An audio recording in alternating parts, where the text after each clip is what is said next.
Hi hello అందరికీ నమస్కారం. Welcome to my channel Telugu stories.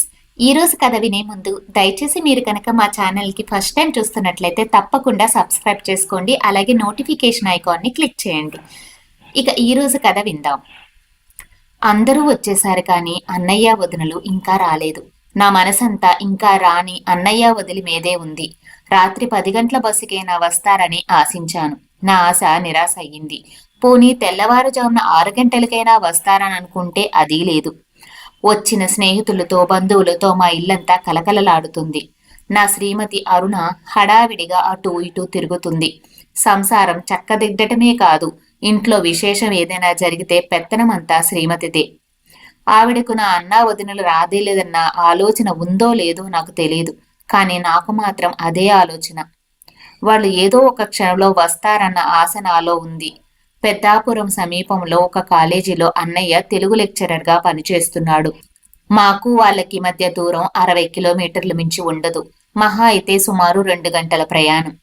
అందుకే నాకు ఇంకా ధీమాగా ఉంది అన్నయ్య వదిన వస్తారని. ఇంతకీ అసలు విషయం చెప్పలేదు కదా. ఈరోజు మా బాబు 3వ పుట్టినరోజు. గత సంవత్సరం ఎంతో వేడుకగా వాడి పుట్టినరోజు చెయ్యాలనుకున్నాం. అయితే ఆ సమయానికి బాబుకి ఒంట్లో బాగోకపోవడంతో ఆ కార్యక్రమం జరగలేదు.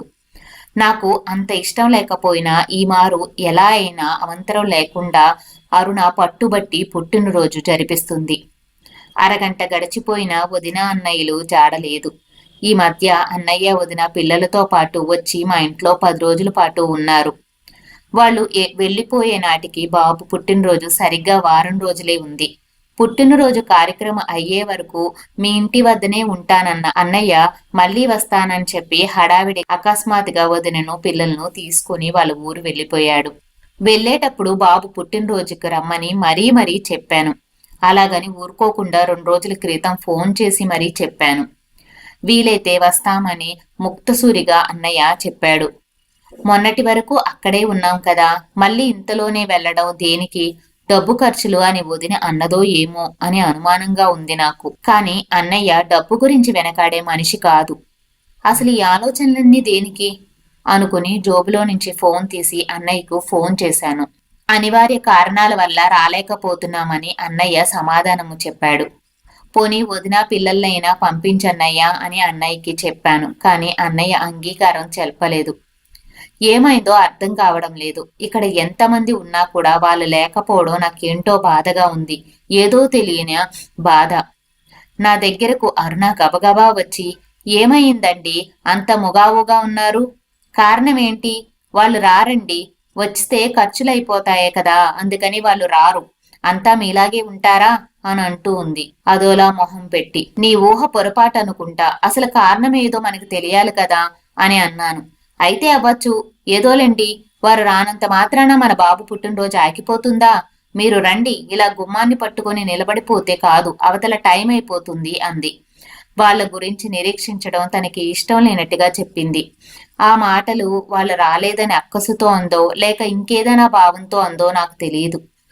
అరుణకు తల్లిదండ్రులు లేరు. అయినా కూడా ఒక్క ఫోన్ చేస్తే ఆలస్యం లేకుండా వాళ్ళ తరపున బంధువులందరూ కూడా వచ్చేశారు. ఆవిడకు ఉన్నంత నిశ్చింత నాకు ఉండదు. నాకు ఇష్టం లేకపోయినా ముబావుగానే బాబు పుట్టినరోజు వేడుకల్లో పాల్గొన్నాను. పిల్లల నవ్వులతో, కేరింతలతో, పెద్దల ఆశీస్సులతో 10 అయ్యేసరికి ఆ కార్యక్రమం ముగిసింది. శ్రీమతి ఆ రోజు కొందరికి భోజనాలు కూడా చెప్పింది. సరిగ్గా 10:30 కనుకుంటా నా ముఖ్య స్నేహితుడితో మాట్లాడుతూ ఉండగా రవి వచ్చాడు. అతనిది మా ఊరే. అన్నయ్య కాలేజీలోనే అటెండర్గా పనిచేస్తున్నాడు. నేను తెల్లబోయి చూస్తూ ఉండగానే, సార్ మీ అన్నయ్య గారు ఇది మీకు ఇవ్వమన్నారండి అంటూ ఒక ప్యాకెట్లో తెల్లని ఎన్వలోప్ కవర్ ఇచ్చాడు. భోజనం చేసి వెళ్ళండి అని చెప్పినా కూడా వినకుండా టీ మాత్రం తాగి వెళ్ళిపోయాడు. ప్యాకెట్ లోపల పెట్టి కవర్ చించాను. దాంట్లో ఉన్న ఉత్తరం తీసి చదవగానే ఆశ్చర్యం, ఆవేశం ఒక్కసారిగా నాలో పుట్టుకొచ్చాయి. ఇది నిజమేనా అనుకున్నాను. ఆ క్షణం నుంచి నా మనసుకు శాంతి లేకుండా పోయింది.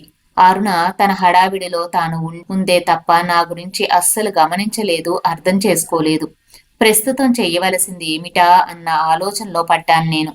బాబు పుట్టినరోజు వేడుకలు జరిగి 10 రోజులు గడిచిపోయినా నా ఆలోచనకి ఒక రూపం ఏర్పడలేదు. ఏం చెయ్యాలన్నది అర్థం కాలేదు. ఇంతలో అనుకోకుండా అరుణకు జ్వరం ముంచుకొచ్చింది. 2-3 రోజుల్లో తగ్గిపోతుంది అనుకున్నాను. కానీ వారం రోజులు గడిచినా కూడా తగ్గుపట్ట పట్టలేదు. అరుణ లేవలేని పరిస్థితిలో ఉంది. ఒకవైపు ఇంటి చాకిరీ, మరోవైపు బాబు ఆలనా పాలనా చూసుకుంటూ ఆఫీస్కి వెళ్లి రావడంతో నా పని అయిపోయింది. నేను అవస్థలు పడుతుండడం చూసి తను తెలిసిన నలుగురైదురికి జ్వరం తగ్గగానే "వచ్చి వెళ్ళండి, అప్పటి వరకు ఉండండి" అని ఫోన్ చేసింది. అందుకు వాళ్ళ చుట్టాలు ఎవ్వరూ కూడా ముందుకి రాలేదు. ఆనందాన్ని పంచుకునేందుకైతే అందరూ ముందుకు వచ్చేశారు, కానీ ఆపదలో ఉన్నామంటే ఒక్కరు కూడా తొందరగా రాలేదు. అందరికీ తెలిసిన సత్యమే కదా ఇది. మీరిలా ఎన్నాళ్ళు యాతన పడతారు? మీ అన్నయ్య గారి పెద్దమ్మాయి దీపికను పంపించమని బావగారికి ఫోన్ చేసి చెప్పండి అంది. ఏమో, పంపకపోతే బాధపడాలి, ఫోన్ చేయడం ఎందుకు, అనవసరం అన్నాను. అసలు ప్రయత్నించకుండా మీరే చెబుతారేమిటి?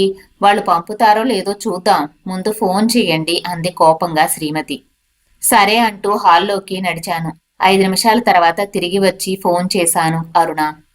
అయితే అన్నయ్య దీపికను పంపిస్తాడో లేదో చెప్పలేమన్నాడు. అలాగా ఇంకో వారం గడిచిపోయింది. ఖరీదైన మందులు వాడడంతో అరుణకు జ్వరం తగ్గిపోయింది. తగ్గటమే ఆలస్యం. తను అంత కష్టంలో ఉన్నప్పుడు దీపికను పంపనందుకు అన్నయ్య వదిలిని దూషించడం మొదలుపెట్టింది శ్రీమతి. 1-2 రోజులు ఓపికగా ఊరుకొని, ఎందుకు అదే పనిగా వాళ్ళని ఆడిపోసుకుంటావు అన్నాను. మన బాబుకి పుట్టినరోజు కార్యక్రమానికి కూడా వారు రాలేదు. ఎందుకు రాలేదో తెలుసా నీకు అన్నాను. ఏమో, అప్పుడు రాకపోతే మానేశారు. మనం కష్టంలో ఉన్నప్పుడు రాకపోతే ఎట్లా? రావాలి కదా, పిలిచాం కదా అంది. వాళ్ళకు లాభం ఉంటే వస్తారా, లేకపోతే రారా అంది. ఏంటి అలా ఆవేశపడిపోతున్నావు అరుణ? అసలు మనిషికి మనిషికి మధ్య అనుబంధాలు అనేవి ఈ లోకంలో ఇంకా మిగిలి ఉన్నాయి అన్నాను. లేవని మీ వాళ్ళు నిరూపించారు కదా, ఇప్పుడు రుజువు చేశారు కదా, హేళనగా అంది శ్రీమతి. రుజువు చేసింది వాళ్ళు కాదు, నువ్వే అన్నాను కఠిన స్వరంతో. నేనా? మీ మాటలు నాకు అర్థం కావడం లేదు, అయోమయంగా నా మొహంలోకి చూస్తూ అనింది. మన బాబు పుట్టినరోజు నాడు మా అన్నయ్య అటెండర్ రవి ద్వారా గిఫ్ట్తో పాటు ఒక ఉత్తరం కూడా పంపాడు. అది చదివితే అంతా నీకే అర్థమై ఉంటుంది అన్నాను. ఈ సంగతి నాకెందుకు చెప్పలేదు అంది కోపంగా. అప్పుడు కావాలనే చెప్పలేదు. అందుకిప్పుడు అవకాశం వచ్చింది, ఇప్పుడు చెబుతాను చూడు అని ఆ ఉత్తరం చదువుతున్నాను విను అంటూ పదిలంగా జోబిలో ఉన్న ఉత్తరాన్ని తీసి చదవడం ప్రారంభించాను. తమ్ముడు, బాబుకి మా శుభాకాంక్షలు. వాడి పుట్టినరోజుకి మేము రానందుకు నీవు బాధపడతావని నాకు తెలుసు. ఇప్పుడే కాదు, ఇంకెప్పుడూ కూడా మేము మీ ఇంటికి రాలేమేమో అని నాకు అనిపిస్తుంది. ఈ విషయం నీకు తెలియజేయకూడదని అనుకున్నాను, కానీ ఇందువల్ల కలిగే లాభమో నష్టమో నాకు తెలియదు. చెప్పాలని అనిపించి ఆలోచన చేశాక నీకు చెప్తున్నాను. అందువల్ల నీకు తెలియచేయడం తప్పనిసరి అయ్యింది. మేము అక్కడ ఉన్నప్పుడు ఒకరోజు రాత్రి నువ్వు చాలా ఆలస్యంగా ఇంటికి వచ్చావు. నువ్వు వచ్చేసరికి మేము పడుకున్నాం. నాకు బాగా తలనొప్పిగా ఉండడంతో నిద్ర పట్టలేదు. అరుణ నీ కోసం ఎదురు చూస్తూ వీధిలో గుమ్మంలో కూర్చుంది. ఇంతలో పక్కింటి ఆవిడ వచ్చి ఏవో కొత్త రకం చీరలు వచ్చాయని, చీర ఖరీదు 1500 అని చెప్పింది. తీసుకుంటారా అని అరుణని అడిగింది. కానీ అరుణ దానికి సమాధానంగా, ఏం తీసుకుంటామండి, మా వారి అన్నా వదులు పిల్లలతో వచ్చి తిష్ట వేశారు. వీళ్ళు రావడం వల్ల మాకు ఎంత ఖర్చు, ఎంత అన్నాతమ్ములైతే మాత్రం ఇన్ని రోజులు ఉండడం న్యాయమేనా అని అంది. తరువాత, మీరు చెబితే నమ్మరు గాని మాపై ఖర్చులు సరిపోవట్లేదు. డబ్బులు వీళ్ళ పిల్లల తినుబండారాలకి పాలు తేవడానికే సరిపోతున్నాయి. ఈ లోటు ఎలా పూడుతుందో అర్థం కాకుండా ఉంది. మీరు నమ్మినా నమ్మకపోయినా ఇది పచ్చి నిజం అని స్పష్టంగా మరదలు ఆవిడతో అంది. నేను నిద్రపోతున్నాను అనుకుని అలా చెప్పిందో, లేక నేను వినాలని అలా చెప్పిందో ఇప్పటికీ నాకు ఊహకి అందడం లేదు. ఆ మాటలు విని నేను ఎంత బాధపడ్డానో ఆ దేవుడికే తెలుసు. దేవుడి దయ వల్ల మీకు మాకు కనీస అవసరాలు తీర్చడానికి ఎలాంటి ఇబ్బంది లేదు. మీ వదిన పిల్లలు సరదా పడుతుంటే మీ ఇంటికి కొద్ది రోజులు గడపాలని వచ్చాం తప్ప మరదలు అనుబంధాలకి ఖరీదు కడుతుందని నేను ఎంత మాత్రం అనుకోలేదు. డబ్బు మీద వ్యామోహం ఉండకూడదని, సంసారానికి అయ్యే ఖర్చులు లెక్క చూసుకోకూడదని తప్పని నేను అనను. కానీ ఇలా ఖరీదు కట్టి అనుబంధాలను దూరం చేసుకోవడం చాలా పొరపాటు.